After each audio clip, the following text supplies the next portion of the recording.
Hola iglesia, muy buenas noches, que el Señor les bendiga. Me alegro mucho de estar nuevamente aquí con todos vosotros.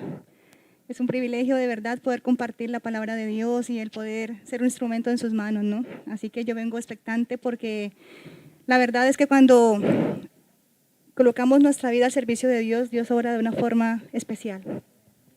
Solamente voy a recordar algunas de las actividades que tenemos pendiente en la iglesia. Recordar que los jóvenes en el mes de agosto tienen su campamento. A ver, del 26 al 28 de agosto van a tener su campamento en Monteluz. Así que toda la información que quieran los padres recibir, yo creo que ya la tienen. Cualquier duda la pueden manifestar a sus líderes o a los pastores. Y por favor, estemos orando por esto, que sea un buen tiempo para ellos, que sea un tiempo de bendición, de crecimiento, de recibir cosas nuevas en el Señor. También recordar los bautismos que tenemos en el mes de julio. A ver, creo que es el día el día 22 de agosto. También van a ser en Monteluz, así que recordar y reservar esta fecha para que podamos estar allí todos juntos y pasar un día agradable como hermanos. Estemos orando también por aquellas personas que van a dar ese paso de fe, de bajar a las aguas y de celebración, ¿no? Delante de Dios, de ese nuevo nacimiento en Cristo. A ver, otro anuncio para las mujeres, solamente recordar que el próximo lunes 20 de julio a las 6 de la tarde vamos a tener una reunión. Bien, chicas, ¿quién fue la que...? El 20 de julio vamos a tener nuestra reunión de AGLOW, de la Junta Nacional. Estamos invitadas todas en Zoom, ya pasaremos el código por el grupo de mujeres. Va a estar compartiendo ese día Gloria Vázquez, ¿os acordáis de ella, no? Pues ella misma va a estar compartiendo este próximo lunes 20 de julio, así que por favor, reservarlo, apuntarlo, poneros una alarma para el día 20 de julio a las 6 de la tarde, se puedan conectar por Zoom. Y bueno, no siendo más, vale, correcto, sí, ya comenzaron las clases de Vida Cristiana Kids, ¿no? Así se llama, ¿no? Los chiquiticos de la escuela dominical. Creo que solamente van a comenzar con los niños que están en fase de primaria, los que van a tener sus clases, y los más pequeñitos pueden venir a la iglesia y se sientan al lado de sus padres. Por favor, ponerse en contacto para la reunión del domingo, para el primer culto con el pastor Juanjo y para el segundo culto, no, al contrario, para el primer culto con Eloísa y para el segundo culto con el pastor Juanjo. Así que también os apuntáis vosotros y apuntáis a vuestros hijos los que vayan a venir al culto dominical. Y bueno, retomando un poquito lo que se compartió el viernes pasado, que bueno, fue un poco caótico lo que pasó aquí, pero damos gracias al Señor porque es bueno, ¿no? Recordar que esa predicación ya está colgada en YouTube. Para los que están en internet viéndonos, la pueden ver en YouTube, y en la página de Vida Cristiana de Facebook también está colgada. Y solamente recordar un poquito, se nos habló de 3 cosas que se perdieron. ¿Os acordáis de cuál era? La primera, la oveja perdida. La segunda, el dracma perdido. Y el tercero, el hijo pródigo, pero falta otro. La perla. ¿No era la perla? ¿También se hablaba de la perla de gran precio allí? Bueno, me he equivocado. El hijo pródigo. Entonces, para las personas que están en internet y que se cortó la transmisión, no se pudo seguir con el estudio, pueden verlo en la página de Facebook, está colgado, y en la página de YouTube de la Iglesia de Vida Cristiana también lo pueden terminar de ver. Se ha venido adrede al día siguiente a la iglesia, se ha grabado nuevamente el mensaje y se ha colgado para que se lleve la continuidad de los estudios en internet.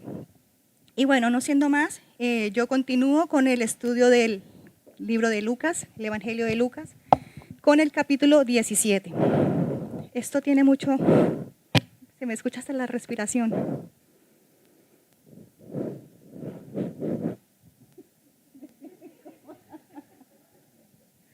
A ver, ¿ya? Bueno, creo que un poquito mejor. Bueno, en el capítulo 17 del Evangelio de Lucas vemos 3 aspectos muy importantes que todo cristiano debe tener en cuenta. Primero, vemos el deber como creyentes. Segundo, se habla del agradecimiento y en tercer punto se habla sobre el reino, la venida del reino. Vamos a ver, entre otras enseñanzas muy prácticas y de un gran valor espiritual, el primero, ser de bendición y no de tropiezo para con nuestros hermanos en Cristo, tener una fe activa y la gratitud manifiesta en la sanación de 10 leprosos, de los cuales solo uno regresó con un corazón agradecido y sincero, gritándole al Señor que había sido sanado. A partir del versículo 20 de Lucas 17, vemos que termina con un diálogo entre Jesús y los fariseos sobre la venida del reino de Dios. Ese es un tema muy amplio que vale la pena ser estudiado con más profundidad y que de momento yo no lo voy a tocar en esta noche.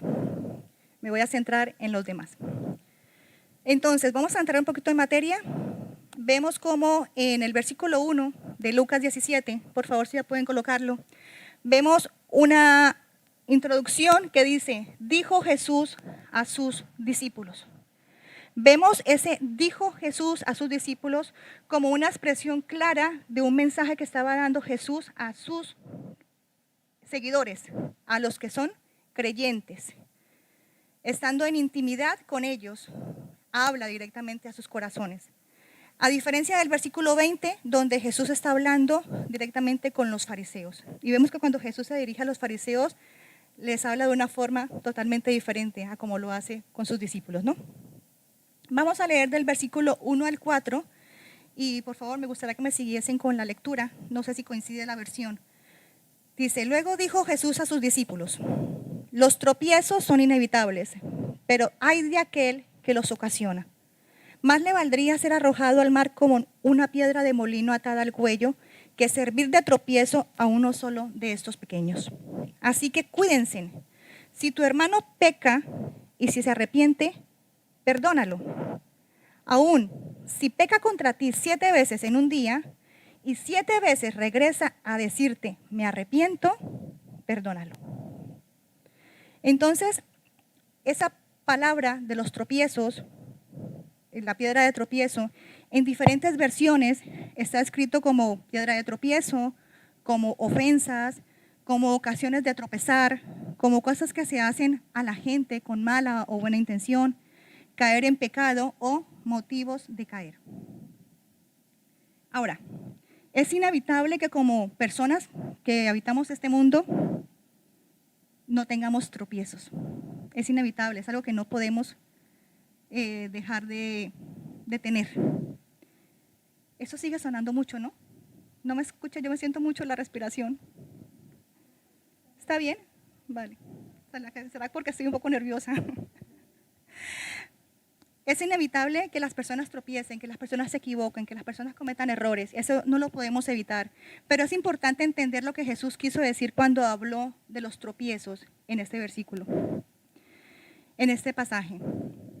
La palabra griega usada aquí para tropiezos es la palabra escándalo y viene de la palabra que refiere a palo torcido o un palo que se utiliza para que la gente tropiece, para que la gente caiga.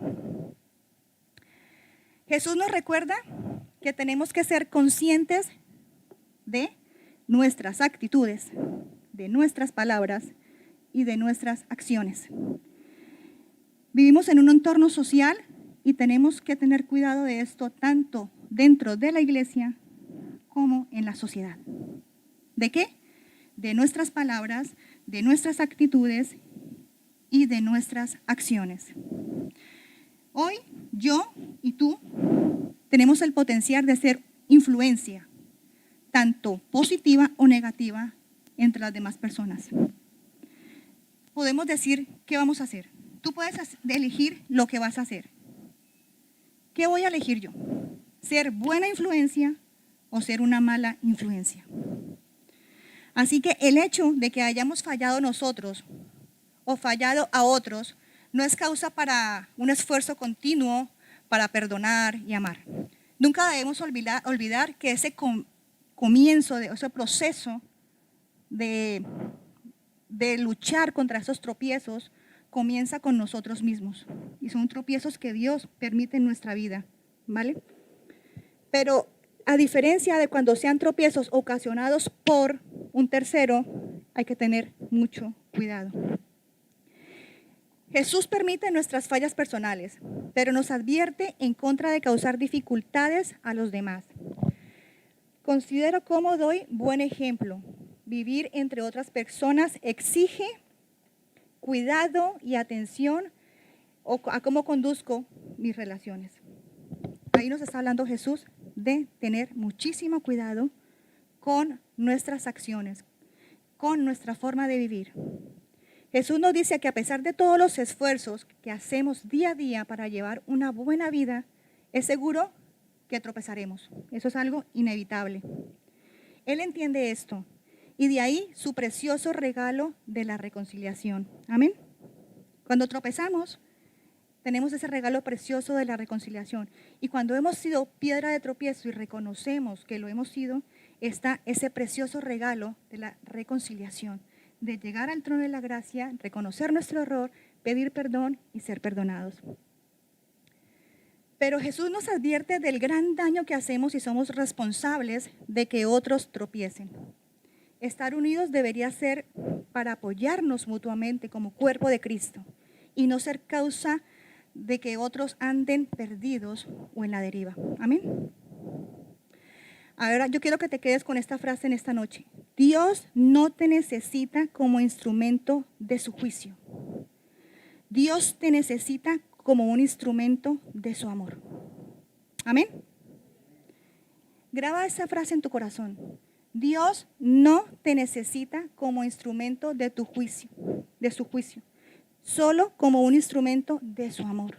A eso hemos sido llamados, a reflejar el amor de Jesús a esta humanidad, a alcanzar a aquellas personas que aún no han conocido ese mensaje de salvación por medio de su amor. Amén. En 1 de Juan 2:10 dice que el que ama a su hermano permanece en la luz y en él no hay tropiezos, dice en esta versión. Bueno, es que tenemos versión diferente, pero dice, el que ama a su hermano permanece en la luz y en él no hay tropiezos. Si yo amo a mi hermano, yo no le voy a desear nada malo. Y ese es el gran mandamiento que nos deja Jesús, que nos amemos, que nos amemos, que nos amemos unos a otros. Si yo amo a mi hermano, yo no le voy a hacer el mal. Si yo amo a mi hermano, no le voy a hacer piedra de tropiezo. Si yo amo a mi hermano, no le voy a quitar a su mujer. Si yo amo a mi hermano, no lo voy a robar. Entonces, tenemos que tener en cuenta de lo que dice en 1 de Juan 2:10. El que ama a su hermano permanece en la luz, porque a eso hemos sido llamados, a hacer luz. Y en él no hay tropiezos. Ahora, ¿qué dice la siguiente, la continuidad de la lectura? Y si se arrepiente, ¿qué hay que hacerlo? ¿Qué hay que hacer? Perdonarlo. Ese es el reto de Jesús para ti en esta noche. No se nos da ninguna otra opción. No te dice A, perdonarlo. B, espera que te pase la rabia. C, la. D, no te da otra opción. Dice, si se arrepiente, perdonarlo. No se nos da ninguna otra opción. Cuando la persona que te ofendió se arrepiente, nuestro deber como cristianos es perdonar. Y si 7 veces al día pecare contra ti y 7 veces al día volviérate diciendo, me arrepiento, ¿qué dice? Perdónalo. Uy, ¿cuánto nos cuesta, no? ¿Cuánto nos cuesta estar perdonando y otra vez lo mismo? Es que no te cansas y otra vez lo mismo. Sí, son 7 veces 7. Otra vez lo mismo. Sí, estoy llamada a ejercer el perdón. ¿Tú lo crees? Y nos cuesta también, ¿cierto? Seamos sinceros, demasiado. Pero vemos el ejemplo de Jesús. Y eso es lo que tenemos que tener en cuenta. Esto indica que no tenemos permitido juzgar el arrepentimiento de los demás.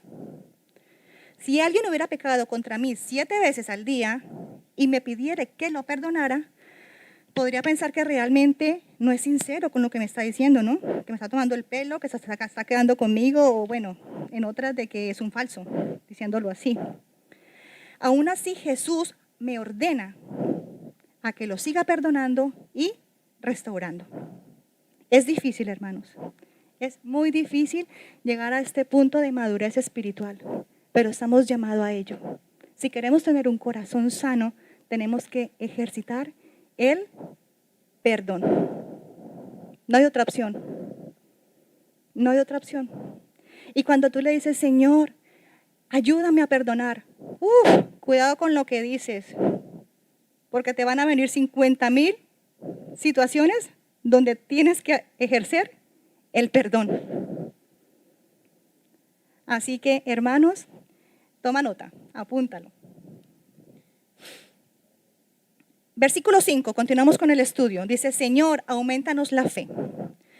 Aquí vemos a los apóstoles que después de ese sermón que les ha dado Jesús, dicen, jolín, qué difícil, ¿no? Señor, pues aumentanos la fe, porque si no es con fe, es imposible en nuestras fuerzas poder ejercer tanto perdón. ¿Tú lo crees? ¿Lo crees o no lo crees, hermano? Perdóname, pero es que me pongo las gafas para poder leer y me las quito y ya no veo nada. Y ya si no, me pongo las gafas ya no los veo a ustedes. Qué dura es la vejez, por favor.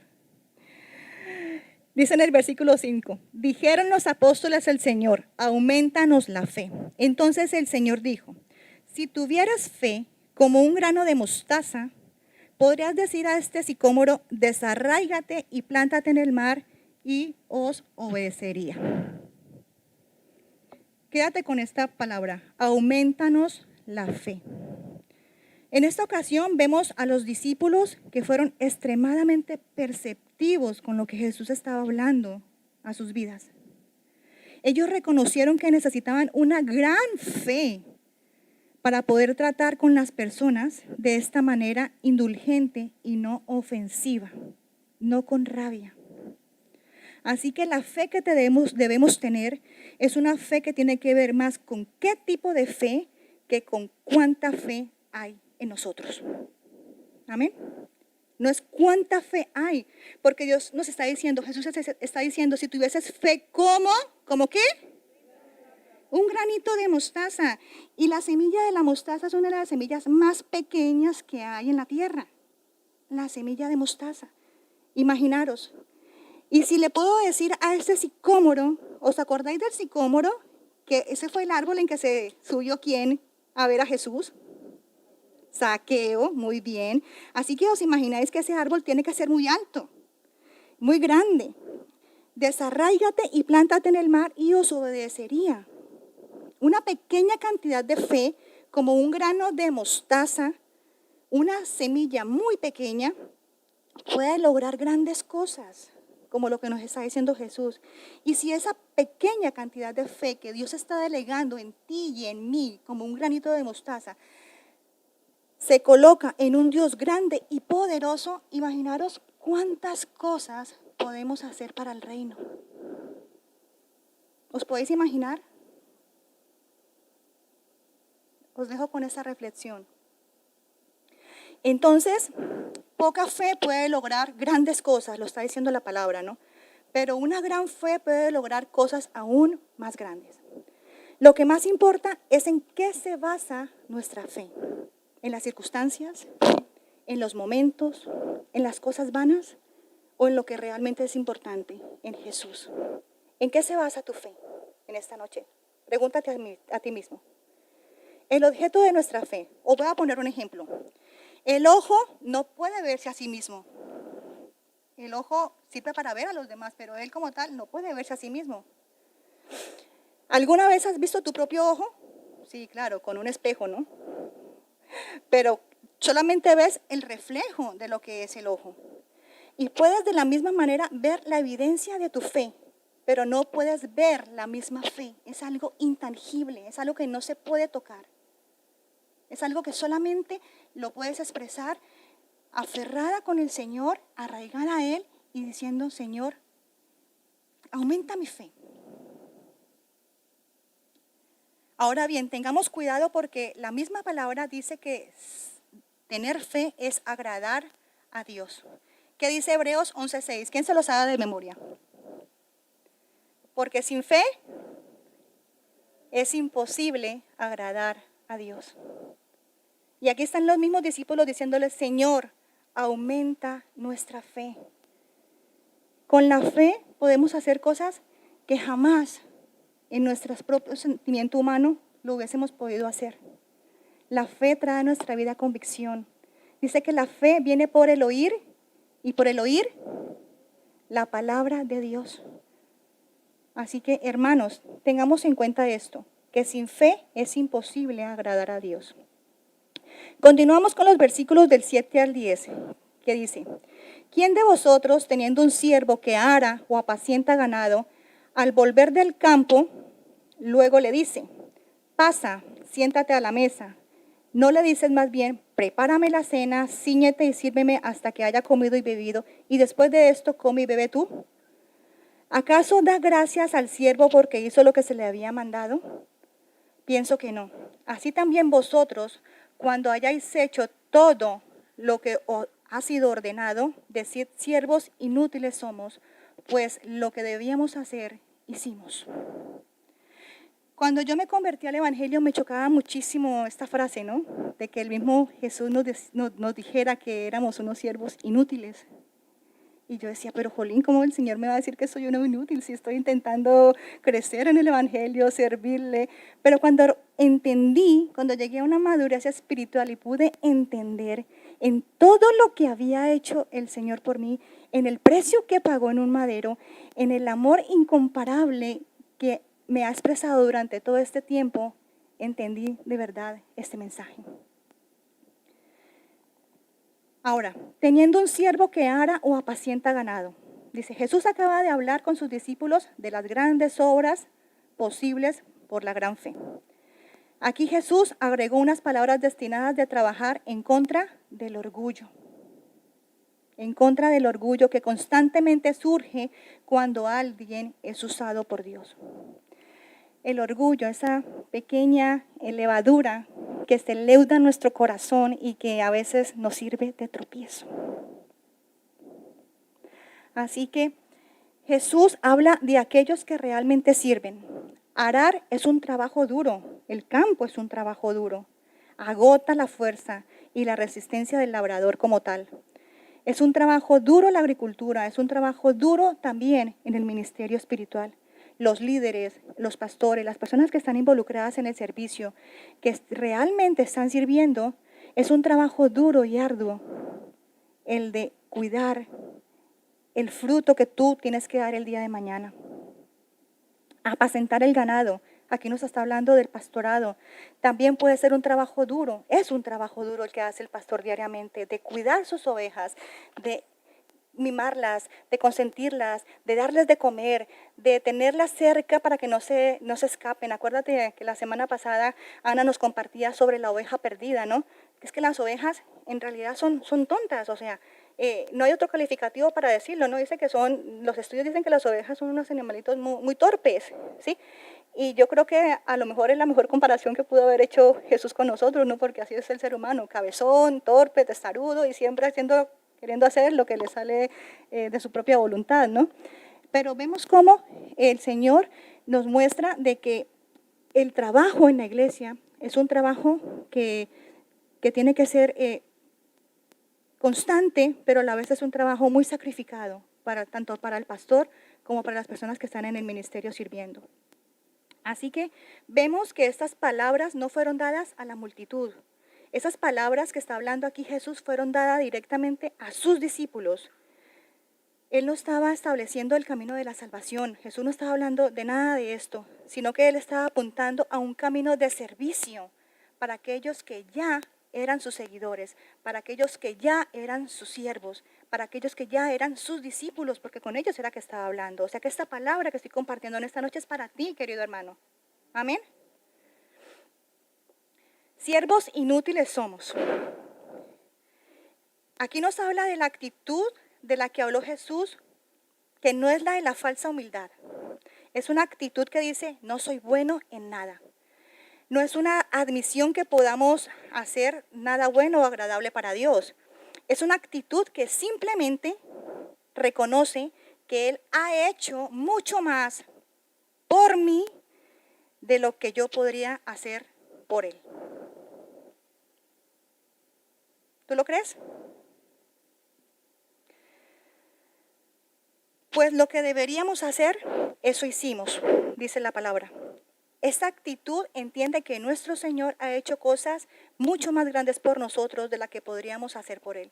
Lo que Él hizo por nosotros fue por puro amor. Fue por su inmenso amor lo que hizo por ti y por mí.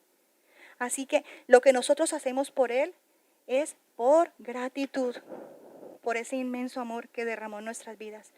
Dice la palabra en el Salmo 40, dice que Él me sacó del lago cenagoso, me lavó, me limpió, puso mis pies sobre sendas, enderezó mis pasos. ¿Y luego qué puso? Alabanzas y cánticos en mi boca. Todo lo que ha hecho el Señor, Él fue a mi encuentro.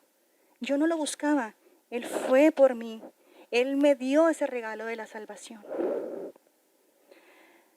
Me limpió, me sanó, me restauró y me hizo su hija. Amén. Ahora bien, vamos a continuar con la sanación de los leprosos, que continúa más adelante. Del versículo 11 al 14 dice, vamos a leer. Yendo Jesús a Jerusalén, pasaba entre Samaria y Galilea, y al entrar en una aldea, le salieron al encuentro 10 hombres leprosos. ¿Cuántos hombres eran? 10, los cuales se pararon de lejos y alzaron la voz diciendo, Jesús, Maestro, ten misericordia de nosotros. Cuando él los vio, les dijo, id, mostraos a los sacerdotes. Y aconteció que mientras iban, fueron limpiados, fueron sanados. Como ya sabemos, los leprosos en este entonces eran expulsados de las ciudades. Era una enfermedad, como por decir hoy día, el COVID, ¿no? Que contagiaba a todo el mundo. Así que los leprosos eran echados de la ciudad, los expulsaban, eran exiliados y los reunían en aldeas y solamente sus únicas compañeras eran pues más leprosos, no tenían contacto con más gente. Vemos que era un grupo mixto de personas porque habían judíos, samaritanos, habían de todas las nacionalidades. Una desgracia en común había roto todas esas barreras racionales y nacionales y extranjeras. En su tragedia común de su lepra, habían olvidado de que eran judíos, de que eran samaritanos, y solo recordaban que eran hombres con una gran necesidad, tanto físicamente como espiritualmente. Ahora me quiero centrar en los versículos del 15 al 19. Solo uno de los 10 leprosos regresa para dar las gracias. Síganme en la lectura, dice. Entonces, uno de ellos, viendo que había sido sanado, volvió glorificando a Dios a gran voz y se postró rostro en tierra a sus pies. Se tiró en tierra, dándole gracias. Y este era, ¿de dónde era? Samaritano. Y sabemos que los samaritanos y los judíos, ¿se querían o no se querían? No se querían. Ellos se odiaban, eran enemigos de cruz y raya. Respondiendo Jesús dijo, ¿no son 10 los que fueron limpiados? ¿Y los 9 dónde están? ¿No hubo quien volviese y diese gloria a Dios sino este extranjero? Y le dijo, levántate, vete, tu fe te ha salvado. Entonces uno de ellos, viendo que había sido sanado, volvió glorificando a Dios a gran voz. A gran voz quiere decir a grito tendido, ¿no? Volvió a grito tendido, Señor, me has sanado, Señor Jesús, aquí estoy, he sido limpiado. Imaginaros esa escena, ¿no? Dice que regresó, se devolvió, gritando que había sido sanado. Solo uno volvió para dar gracias. Y era el menos probable que volviese. ¿Por qué? Porque era un samaritano. Jesús esperaba que fuese un judío el que fuera a darle las gracias. Pero ¿quién fue? Un samaritano. Y a pesar de que fue el único, por lo menos volvió glorificando el nombre de Dios, alabando el nombre de Dios, reconociendo que había sido sanado. Dice el Señor, ¿no son 10 los que fueron limpiados? ¿Y los 9? ¿Dónde están? Jesús echó de menos a los 9 que no regresaron a dar gracias. Y se preguntó dónde estaban. Y Jesús también se da cuenta de nuestra falta de gratitud. Si yo preguntara en esta noche, ¿cuántos de nosotros nos hemos levantado en esta mañana y hemos dado gracias al Señor? Yo creo que la mitad se quedaría por fuera. Jesús quiere escucharte y quiere escuchar tu corazón agradecido. Y Él echó en falta a esos 9 leprosos que se perdieron en el camino. Jesús echa en falta cuando tú te levantas y no le agradeces ni por el aire que respiras. A Él no le hace falta que tú le agradezcas, pero sí le gusta escuchar a su creación, agradecer por los beneficios que se reciben día a día.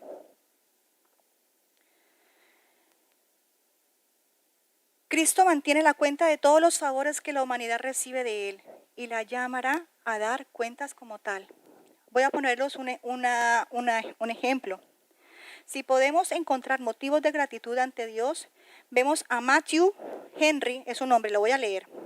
Matthew Henry, el famoso comentarista bíblico, fue robado de su cartera. Bueno, le robaron su cartera. Esa noche escribió en su diario todas las cosas por las cuales estaba agradecido. Primero, dio gracias porque nunca lo habían robado antes. Segundo, Dios gracias que aunque le quitaron su cartera, no le quitaron la vida. Tercero, dio gracias porque a pesar de que se le habían llevado todo lo que tenía, no había sido mucho. Y por último, dio gracias porque él fue el que fue robado y no el que hizo el robo. Imagínate de este hecho todos los motivos de gratitud para que elevó él delante de Dios, diciendo, Señor, gracias. Y nosotros, como muchos nos levantamos por la mañana, decimos, Señor, gracias por este día, amén. Y ya, nos vamos a trabajar. Pero no reconocemos el señorío del Señor, no damos gracias por el aire que respiramos, no damos gracias por la salud de nuestros hijos, no damos gracias por nuestra familia, por nuestros hogares, por el trabajo que tenemos, por las personas que están a nuestro alrededor, por ese empleador que nos ha querido contratar con o sin papeles. Hay tantos motivos por la cual ser agradecidos, queridos hermanos, tantos, y a veces los damos por hecho o son cosas que las damos por obvias, que no son así. Que no son así, no nos equivoquemos. Por último, si trabajamos para Jesús en el servicio y vemos personas convertirse, pero no resultan como esperábamos, no nos desanimemos por ello. No nos desanimemos por ello. Si otros no alaban a nuestro Señor, podemos lamentarnos, pero no nos decepcionemos. El Salvador tuvo que decir, ¿dónde están los 9 que fueron sanados? ¿Dónde están? 10 leprosos fueron sanados, pero solo uno lo alabó. Tenemos muchos conversos que no se unen a las iglesias. Hay mucha gente que ha recibido la palabra del Señor, muchísima gente, y no se congrega. Hace casi un mes que se levantó el estado de alarma y vemos aún muchas sillas vacías en esta noche, demasiadas. Estamos con el aforo del 50 o el 75 ya, del 75%. Y algunos no vienen a la iglesia porque, bueno, son de alto riesgo y, están justificados porque pueden contagiarse si algún asintomático habla sobre él y lo enferma. Otros tal vez se han acostumbrado ya a ver los cultos por internet, ¿vale? Online y ya no quieren salir de su zona de confort, de su comodidad. Y otros, pues, sencillamente porque no les da la gana, ¿no? Pero bueno, yo no estoy aquí para juzgar a nadie. Simplemente quiero decirte que tengamos cuidado, hermanos, porque el diablo es muy sutil y él también es piedra de tropiezo para muchos. Tengamos cuidado. Muchas personas reciben una bendición, pero no sienten el amor suficiente para reconocerlo delante de Dios. Tu fe te ha salvado, con eso termino. Tu fe te ha salvado, le dice Jesús al samaritano. Hubo una sanidad adicional para este 10º leproso. Cuando Jesús dijo esto, probablemente se refería al trabajo de Dios en el corazón del hombre. Los otros leprosos tenían cuerpos sanos y se fueron súper contentos porque tenían su cuerpo sano, pero tenían corazones enfermos, desagradecidos. Y solo uno volvió con un corazón sano, dispuesto a querer más y a reconocer en acción de gratitud. Solamente uno. Y para que haya en nosotros un corazón sano, o un corazón de gratitud, para que haya en nosotros un corazón de gratitud, tiene que haber un corazón sano. Si tu corazón está enfermo, es imposible que des las gracias a Dios por las cosas que Él te da. Así que te llevo a esta reflexión. 10 leprosos, 9 fueron sanados físicamente, pero su corazón espiritual estaba dañado.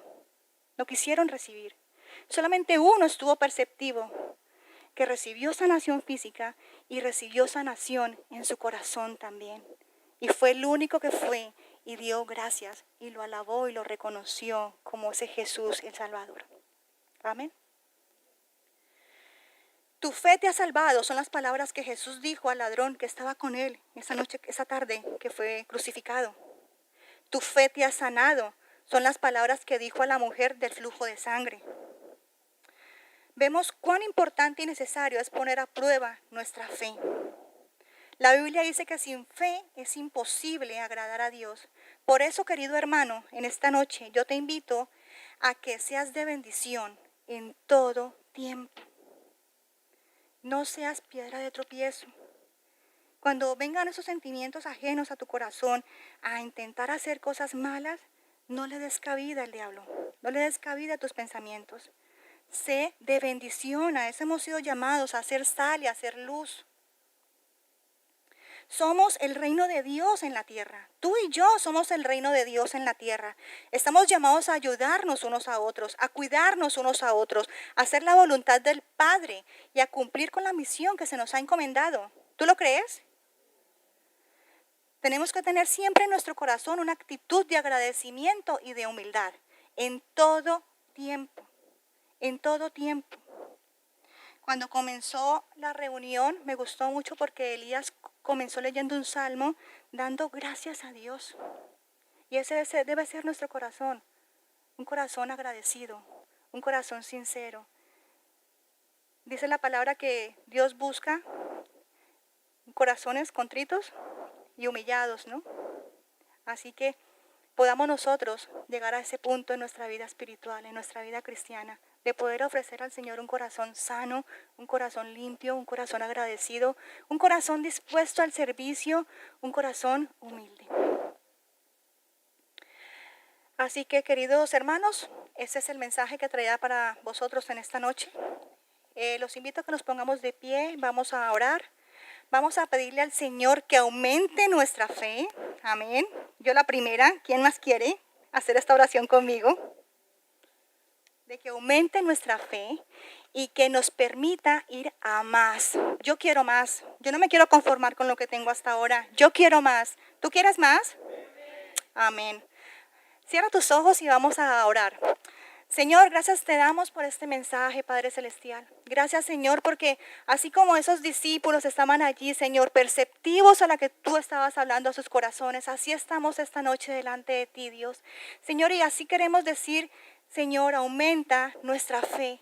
Señor, enséñanos, Dios, a vivir una vida de fe, Señor, creyendo de que tú eres el Dios poderoso, eres un Dios eterno, eres un Dios glorioso, Señor, que podamos tener presente en quién hemos creído, Señor. Aumenta nuestra fe, Señor, para poder ser de bendición a los demás. Aumenta nuestra fe, Señor, para poder creer y poder ser un instrumento en tus manos, Señor. Aumenta nuestra fe, Señor, para poder servirte, Señor, con unos corazones limpios, Señor, y con unos corazones humildes, amado Jesús. Señor, enséñanos, Padre Celestial, que el servicio es con humildad. humildad, amado Dios, y que no debemos vanagloriar nuestros corazones, Señor, ni permitir que el orgullo nos hunda, Señor. Señor, enséñanos a ser, Señor, siervos fieles, Padre Celestial. Enséñanos, Dios, a ser personas que te busquen en espíritu y en verdad para adorarte, Señor, con un corazón sincero y limpio.